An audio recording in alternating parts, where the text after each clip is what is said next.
வணக்க மக்களே, சற்றுமுன் வழியான செய்தி ஒன்று வெளியாகியுள்ளது. மரியாதை நிமித்தினால் சந்தித்தால் உடனே கூட்டணியா? நிருபர்கள் சந்திப்பில் பிரேமலதா காட்டம். வாங்க வீடியோவை முழுமையாக காண்கலாம். அதாவது முகவருடன் நேரடி சந்திப்பு மற்றும் ஆலோசனை கூட்டம் நடைபெற்றது. இந்த கூட்டத்தில் தான் தேமுதிக தலைவர் பொதுச்செயலாளர் பிரேமலதா விஜயகாந்த் அவர்கள் மற்றும் கட்சியின் மாநில பொருளாளர் LK சுதீஷ் ஆகியோரும் கலந்து கொண்டார்கள். முன்னதாகவே பிரேமலதா, விஜயகாந்த் உள்ளிட்ட அனைவருடமே மறைந்த தேமுதிக தலைவர் விஜயகாந்த் உருவப்படத்துக்கு மலர் தூவி மரியாதை செய்தனர். அதனைத் தொடர்ந்துதான் வாக்குச்சாவடி, முகவர்கள் நேரடி சந்திப்பு மற்றும் ஆலோசனை கூட்டம் என நடைபெற்றது. இதில் தேமுதிக தலைவர் நிர்வாகிகள் மற்றும் மகளிர் அணியினர், தொண்டர்களும் என 500க்கும் மேற்பட்டோர் இந்த கூட்டத்தில் கலந்து கொண்டனர். அதனைத் தொடர்ந்துதான் பிரேமலதா விஜயகாந்த் அவர்கள் செய்தியாளர்களுக்கு பேட்டியளித்தார். அதாவது, ஆணவ கொலைக்கு எதிராக சிறப்பு சட்டம் கட்டாயம் தமிழகத்தில் கொண்டு வர வேண்டும் என்பதுதான் தேமுதிகவின் நிலைப்பாடு.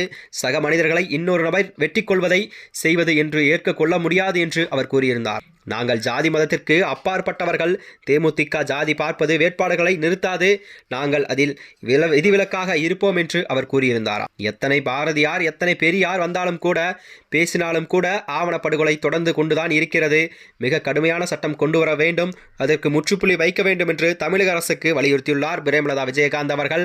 அதேபோல் லாக்அப் கொலைகள் நடக்கிறது. எங்கு பார்த்தாலும் கொலை, கொள்ளை, கற்பழிப்பு, வழிப்பறி என எல்லாம் சட்டம் ஒழுங்கு கேள்விக்குறியாகவே தமிழகத்தில் நிலவுகிறது என்று அவர் கூறியுள்ளாராம். அது மட்டுமின்றி டாஸ்மாக்கும் கஞ்சா போதை விற்பனை இதற்கு எல்லாம் முழு காரணமாக உள்ளது. தமிழ்நாட்டில் உள்ளவர்களுக்கு வேலைக்கு செல்லாமல் வட மாநிலத்தில் உள்ளவர்கள் இங்கு வேலைக்கு வருகிறார்கள். அதற்கு காரணம் போதை கலாச்சாரம். அதனால் அந்தந்த மாநிலங்கள் உள்ளவர்களுக்கு அங்கங்கு வேலை வாய்ப்பு கொடுத்தால் இதுபோன்ற போதை அடிமைகளால் வருங்கால தமிழகத்தை இளைஞர்கள் ஒரு நல்ல முறையில் கொண்டு செல்ல வாய்ப்பு இருப்பதாகவும் அவர் கூறியிருந்தாராம்.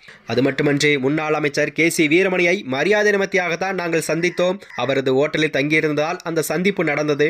ஹோட்டலில் தங்கியிருந்ததற்கு எல்லாம் கூட்டணி என்றால் எப்படி என கேள்வி எழுப்பிய அவர், கூட்டணிக்கும் அதற்கும் சம்பந்தமில்லை என்று அக்கட்சியின் பொதுச்செயலாளர் பிரேமலதா விஜயகாந்த் அவர்கள் தெரிவித்திருந்தார்.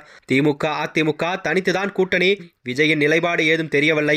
சீமான் தான் தனித்துதான் போட்டியிடுவேன் என்று கூறியுள்ளார். தேமுதிக யாருடன் கூட்டணி என்பது குறித்து ஜனவரி 9 நடக்கும் மாநாட்டில்தான் நாங்கள் கட்டாயம் அறிவிப்போம் என்று அக்கட்சியின் பொதுச்செயலாளர் பிரேமலதா விஜயகாந்த் அவர்கள் தெரிவித்திருந்தாராம். மேலும் இதுபோன்ற வீடியோக்களை தெரிந்து கொள்ள நமது சேனலை மறக்காமல் சப்ஸ்கிரைப் செய்து கொள்வோம். நன்றி, வணக்கம்.